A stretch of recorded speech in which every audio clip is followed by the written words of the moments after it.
अस्सलाम वालेकुम एवरीवन। मैं हूं इरबाज़ और आप देख रहे हैं इरबाज़ एनियाक। मैं आज आया हूं रामपुर में इमाम बाड़ा किला, जो जिसे हम कहते हैं, और जो कि सबसे पुराना इमाम बाड़ा किला है रामपुर का, जो कि रज़ा लाइब्रेरी के पास है। तो वैसे तो रामपुर में जो तारीख़ है उसने बहुत सी ऐसी चीज़ें हमें दी हैं, बहुत सी अद्भुत, बहुत सी ऐसे मॉन्यूमेंट्स दिए हैं, लेकिन इस मॉन्यूमेंट को कभी किसी ने ठीक से कैप्चर नहीं करा, ना कभी किसी को दिखाया। तो मैंने ये चीज़ सोची कि क्यों ना इस चीज़ को भी दिखाया जाए, क्योंकि ये चीज़ नहीं हो पाई है लोगों से। तो मेरे साथ आज हैं यहाँ पे एहतशाम मिर्ज़ा।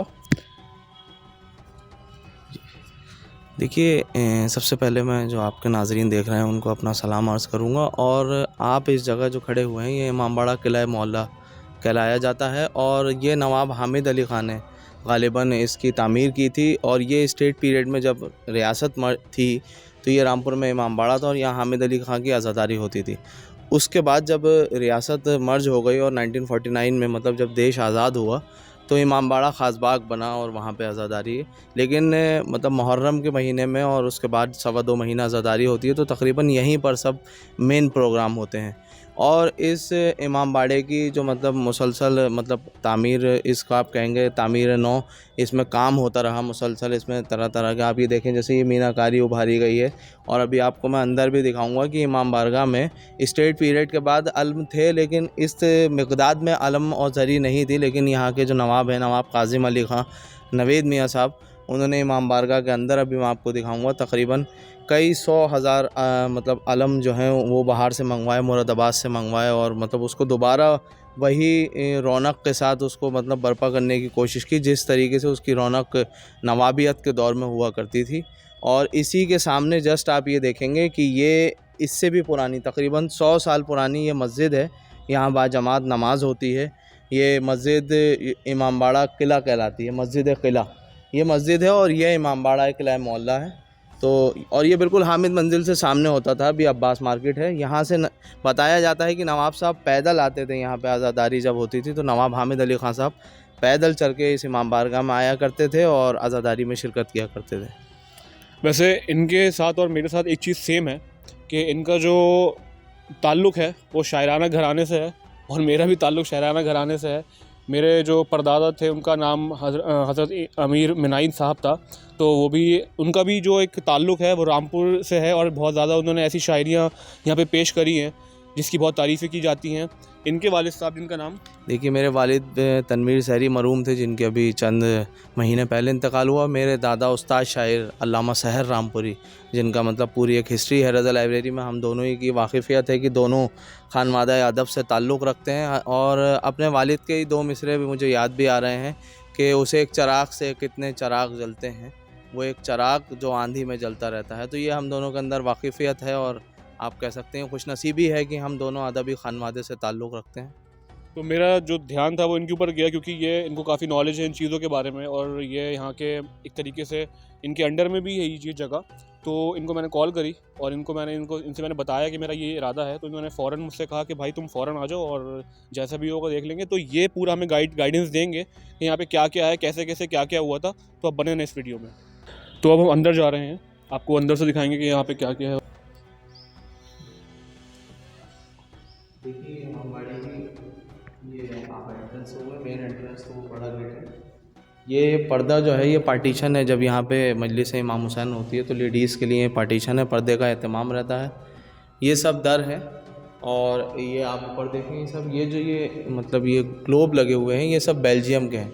इस पर मोहर भी लगी हुई है। उस टाइम पे नवाब हामिद अली ख़ान साहब ने बेल्जियम से मंगवाए थे। ये इम्पोर्टेड बेल्जियम के तमाम ही जितने यहाँ पे अंडे लगे हुए हैं और झाड़ हैं, ये सब बेल्जियम के इम्पोर्टेड हैं। इस पर लेबल भी है बेल्जियम का। इसकी ये खासियत है, ये अब तक सेफ़ है यहाँ पे, की सबसे बड़ी खासियत है। और दूसरी बात, जैसे इमाम बाड़े की एक चीज़ ये है कि इसमें मतलब जो है गूंज इतनी है कि उस टाइम पे अगर माइक का मतलब वो दौर नहीं था, लेकिन आवाज़ ऐसी होती थी कि मतलब ख़तीब अगर ख़िताब करे तो पूरे में आवाज़, अब भी आप देख रहे हैं कि गूंज रही है। ये इसकी एक कुदरती वो है कि उसको ऐसे बनाया गया है। इसके अलावा यहाँ पे और क्या क्या चीज़ें हैं जो कि तारीख़ से ताल्लुक़ रखती हैं और जो अभी तक यहाँ पे सेफ़ हैं, तो ज़रा उनके बारे में भी कुछ बताएं। सबसे पहले तो ये मेंबर है, यहाँ से ख़तीब ख़िताब करता है, जो भी मतलब मुकर्रिर तकरीर करता है। ये मेंबर जो है, मेंबर क़दीर की शबीह है, जब रसूल खुदा ने हज़रत अली को अपना खलीफा बनाया था, तो ये मेंबर की उसकी छवि है, मतलब एक तरीके से उसका छवि दी गई है। यहाँ से ख़तीब मेन खिताब करता है आवाम को खिताब करता है। ये मजमा होता है सब, ये आप देखेंगे ऊपर ये गुम्बद जो है ये डबल डोम शेप है। इसके ऊपर जो गुम्बद है वो डबल डोम है, और आप ये मीनाकारी देखें इसकी, क्या खूबसूरत मतलब इसकी मीनाकारी है। थोड़ा सा हमें जूम करके दिखाएं इसके जो डिज़ाइंस हैं, जो भी मीनाकारी हुई हुई है। तो आप ये बताएंगे कि जो सब चीज़ें रखी हुई हैं इनकी क्या स्पेशलिटी है और ये क्यों यहाँ पर रखी गई हैं? देखिए, इसके बारे में एक मसलक का, चाहे वो शिया मसलक हो या मतलब अहले सुन्नत मसलक हो या कोई भी फ़िरका हदी है कि अहले हुनूद तक इस चीज़ को मानते हैं और इसमें अपना अक़ीदा रखते हैं। ये इमाम हुसैन अलैहिस्सलाम की ज़री जो इराक़ में है, मौला हुसैन जो दफ़न है, तो वहाँ पे ज़री का शेप ये है, तो उसकी छवि है ये कि वहाँ जो आदमी अगर नहीं जा सकता तो वो यहाँ पे आके ज़ियारत करे। और ये भी तकरीबन मेरे ख़्याल में 90 से 100 साल पुरानी है, लकड़ी की ज़री है जो नवाब हामिद अली ख़ान ने यहाँ पे रखवाई थी। और ऐसी ही हर दर के पीछे एक छोटी ज़री है जो मतलब मंसूबियत रखती है इमाम हुसैन से। लगभग 20 दर हैं, तो 20 दर के पीछे ये नवाब काज़िम अली ख़ान साहब ने इसका इजाफ़ा किया था। पहले यही ज़री होती थी बड़ी, लेकिन जब नवाब काज़िम अली ख़ान साहब यहाँ मुतवल्ली हैं तो उन्होंने ये खूटियाँ आप देख रहे हैं, यहाँ पे अलम होते हैं जो कि इस्लाम के परचम जो कि रसूल अल्लाह पे आया, रसूल अल्लाह के बाद हज़रत अली और हज़रत अली के बाद मौला अब्बास से मंसूब है। तो ये सब परचम यहाँ पे लगते हैं। तकरीबन 1400 से 1500 अलम नवाब काज़िम अली ख़ान नवेद मियाँ साहब ने इस इमाम बारगाह में बहुत काम किया है, जो कि इसके मुतवल्ली भी हैं और ख़ुसूसन उनके मतलब अजदाद का ही बनाया हुआ ये अज़ाख़ाना है। तो ये एक नायाब है, मतलब आप जो एक सलीका यहाँ देखेंगे ये लखनऊ में भी नहीं मिलेगा। ये अलम आप देखें, अलम के पीछे मतलब जो डंडी लगी हुई है, मतलब एक सलीका है, बिल्कुल सिस्टमेटिक चीज़ है। वो सिर्फ यहाँ पे मिलेगा क्योंकि रामपुर जो है अदब का एक गहवारा भी रहा है, तीसरा दबिस्तान भी रहा है उर्दू अदब का। तो यहाँ की चीज़ें बहुत सिस्टमेटिक रही हैं। ये नवेद मियाँ इराक़ से लाए थे ये परचम दो, जब वो नवाब काज़िम अली ख़ान साहब इराक़ गए थे इमाम हुसैन के ज़रिए में, तो ये 2 परचम उन्होंने यहाँ पे लाके हदिया किए थे और यहाँ इमाम बारगाह में लगाए थे उन्होंने। तो काफ़ी ये सब चीज़ें जो मेन आप ज़रिए की बात अभी मैं कर रहा था, ये इमाम हुसैन से मंसूबियत रखती है, उनकी छवि है एक तरीके से।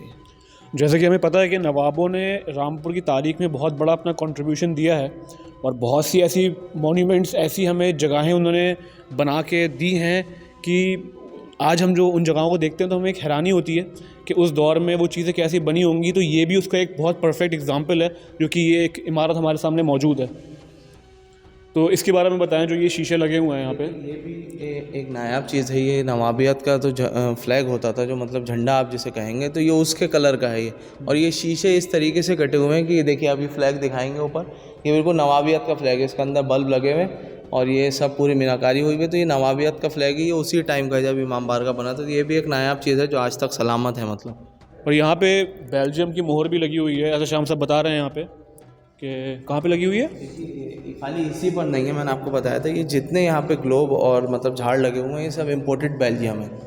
और ये आज के नहीं हैं, ये उस दौर के बेल्जियम के मतलब इस पे मोहर लगी हुई है, नवाबी के हामिद अली ख़ान के दौर के पीरियड की। वहाँ बेल्जियम से मंगवाए गए थे ये। मेरा जो असल मकसद था यहाँ पे आने का वो ये था कि मैं दिखा पाऊँ कि जो रामपुर का जो एक आर्किटेक्चर हमेशा से रहा है, खाली यही नहीं, जो जितनी भी यहाँ पे इमारतें रामपुर में मौजूद हैं वो एक उन्होंने ऐसा एक अपना खूबसूरती ज़ाहिर करी है, तो उसमें से ही ये एक इमारत है। तो जैसे कि हम देख सकते हैं यहाँ पे कि किस तरीके से यहाँ पे सब काम हुआ है, वही पुराना जो ऑथेंटिक काम है जो चलता हुआ आ रहा है शुरू से, वही काम यहाँ पे भी दिखाया गया है और उसी स्टाइल में यहाँ पे वो काम दिखाया गया है। जैसे कि आप देख सकते हैं कि बाकी काम भी आप जो देख रहे हैं वो उसी से इंस्पायर है, जो ऑथेंटिक नवाबों का जो काम हुआ करता था, उसी पैटर्न पे यहाँ पे काम हुआ है पूरा। ये मस्जिद है, स्टार्टिंग में तो शाम साहब ने बताया था कि ये मस्जिद एक्चुअल में इस किले से भी ज़्यादा पुरानी है। इसका जो फ्रंट है वो नया बना हुआ है, लेकिन अंदर से ये मस्जिद इस किले से भी ज़्यादा पुरानी है। तो इसके बारे में और डिटेल में बताएंगे ये। देखिए, ये मस्जिद जो है लगभग 1300 हिजरी की मस्जिद है। इस पर तारीख भी डली हुई है, ऊपर पत्थर लगा हुआ है। इसमें कहा जाता है इस इमाम बाड़े से पुरानी मस्जिद है और यहाँ बाजमात नमाज होती है 5 वक्त की। इमाम बाड़ा मस्जिद किला के नाम से ये मस्जिद मशहूर है और यहाँ के इमाम जमात मौलाना जमा बाकरी साहब है, आप इसे देख सकते हैं। ठीक है, अंदर से दिखाते हैं हम। और ये मोहर भी, ये जो टाइम पीरियड लिखा हुआ है ये भी दिखाया जाए।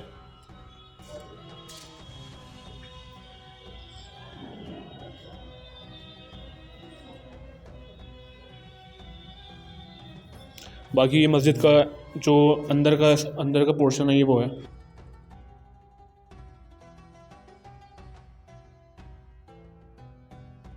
अभी जो ऊपर आपको गुंबद दिख रहा है, वैसे तो इसका एग्जैक्ट जो रास्ता है वो नहीं है, लेकिन हम कोशिश करेंगे कि हमको कैमरे में थोड़ा सा ऊपर जाके हम आपको जो गुंबद है वो ऊपर से दिखा पाएँ कि ऊपर से किस तरीके से ये बना हुआ है।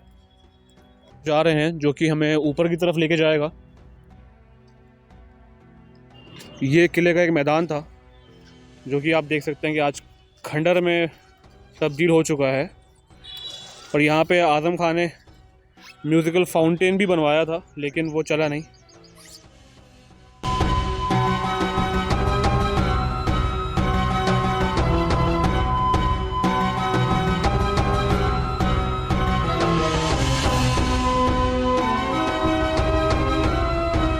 आप सामने एक छोटी मस्जिद देख सकते हैं जिसका भी आर्किटेक्चर पुराने नवाबियत आर्किटेक्चर से ही इंस्पायर्ड हुआ है, और ये अभी तक इसका जो आर्किटेक्चर है उसमें कोई तब्दीली नहीं आई है, वही पुराना डिज़ाइन चल रहा है इस मस्जिद के अंदर।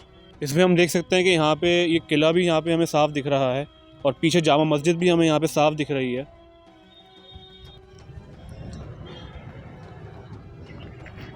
ये अब हम आपको दिखाएंगे कि यहाँ पे ऊपर से कैसा लगता है।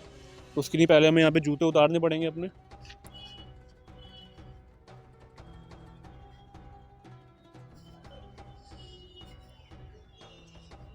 ये आपकी बाज़ार आ गया। इस टाइम हम अब्बास मार्केट के पास हैं। ये बर्तन बाज़ार है, यूनियन बैंक मार्केट के ठीक सामने हैं यहाँ पे हम। और फ़िलहाल इस टाइम हम इमाम बाड़े के ठीक ऊपर खड़े हुए हैं। ये गुंबद है।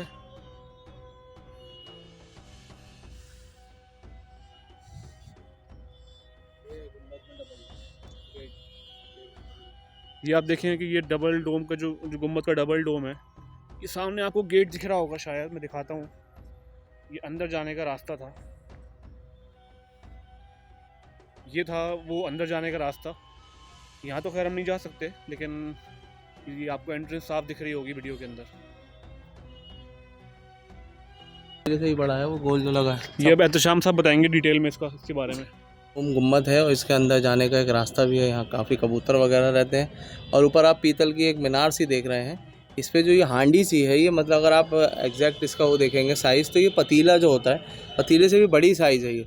और यहीं से सीधा आप जामा मस्जिद देखें, वो ताज बना हुआ है जो कहा जाता है सोने का ताज था, और आज भी उस पर मतलब सब पूरा तांबे से ताज बना हुआ है। तो बिल्कुल आमने सामने इबादत गाहें हैं, तो दोनों में मतलब बिल्कुल मुनासिबत रखी गई है। और आप ये देख सकते हैं हम इसके इमाम बारगाह के ऊपर हैं मतलब, और सामने रज़ा लाइब्रेरी भी है। आप देखें सामने रज़ा लाइब्रेरी भी यहाँ से दिख रही है, ऊपर से हम हैं। और यहाँ से रज़ा लाइब्रेरी से यहाँ नवाब साहब यहाँ आते थे इमाम बारगाह में, और जामा मस्जिद भी जाया करते थे। दोनों में खूबसूरती आप देखें किस कदर की खूबसूरती है। आप दिल्ली की भी जामा मस्जिद देखेंगे, लेकिन ऐसी खूबसूरती नहीं दिखेगी। सामने आप जामा मस्जिद पे जूम करें तो क्या मीनाकारी का एक मतलब अलग मतलब नज़ारा आप देखेंगे, क्या खूबसूरत नज़ारा है।